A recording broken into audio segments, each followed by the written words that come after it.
Good will ജംഗ്ഷൻ്റെ പുതിയൊരു വീഡിയോയിലേക്ക് സ്വാഗതം. നമ്മുടെ ഫോർത്ത് സെമസ്റ്ററിൻ്റെയൊക്കെ എക്സാം ഒക്കെ കഴിഞ്ഞിരിക്കുകയായിരിക്കും കുട്ടികൾ. അപ്പോൾ നമ്മുടെ ബികോം ബിയുടെ എക്സാംസ് ഒക്കെ കഴിഞ്ഞു.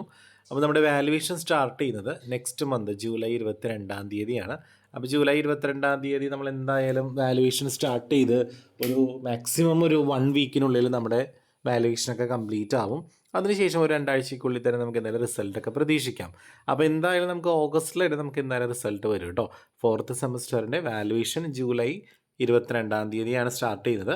അതിനുശേഷം ഒരു 1 വീക്കിൻ്റെ വാല്യുവേഷനോട് കൂടിയിട്ട് നമ്മുടെ പേപ്പർ വാല്യുവേഷൻ എല്ലാം കംപ്ലീറ്റ് ആവുകയും പിന്നെ ടാബുലേഷൻ വർക്കൊക്കെ ആയിട്ട് പെട്ടെന്ന് തന്നെ ഒരു 2 ആഴ്ചയ്ക്കുള്ളിൽ നമുക്ക് റിസൾട്ട് പ്രതീക്ഷിക്കാം. അതായത് ഓഗസ്റ്റിൽ മസ്റ്റായിട്ട് നമ്മുടെ ഫോർത്ത് സെമസ്റ്റർ റിസൾട്ട് എന്തായാലും ഉണ്ടാവും.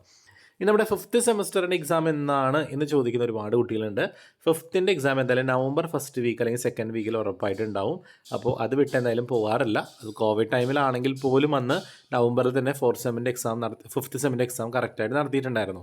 അപ്പോൾ എന്തായാലും സിക്സ്ത് സെമ്മിൻ്റെ മാർച്ചിൽ നടത്തേണ്ടത് ഉള്ളത് കൊണ്ട് എന്തായാലും ഫിഫ്ത്ത് സെം അധികം ലേറ്റ് ആവില്ല. ഒക്ടോബർ ലാസ്റ്റോ അല്ലെങ്കിൽ നവംബർ ഫസ്റ്റ് ഓർ സെക്കൻഡ് വീക്കോടുകൂടി മാക്സിമം നമ്മുടെ ഫിഫ്ത്ത് സെമ്മിൻ്റെ എക്സാം എന്തായാലും യൂണിവേഴ്സിറ്റി അനൗൺസ് ചെയ്യും. എക്സാം കറക്റ്റായിട്ട് നടക്കുകയും ചെയ്യും. ഇനി ഫിഫ്ത്ത് സെമ്മിൻ്റെ ബികോം BBAയുടെ പേപ്പേഴ്സ് നമ്മുടെ പ്രോബ്ലം പേപ്പേഴ്സിൻ്റെ ഓൺലൈൻ ക്ലാസ് കൊടുക്കുന്നുണ്ട്.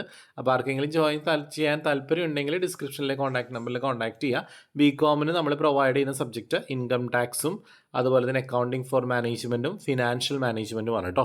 ഈ 3 സബ്ജക്റ്റാണ് നമ്മൾ കൊടുക്കുന്നത്. അപ്പോൾ ആർക്കെങ്കിലും ഇൻട്രസ്റ്റ് ഉണ്ടെങ്കിൽ നിങ്ങൾ കോൺടാക്ട് ചെയ്യുക കേട്ടോ. Okay, thank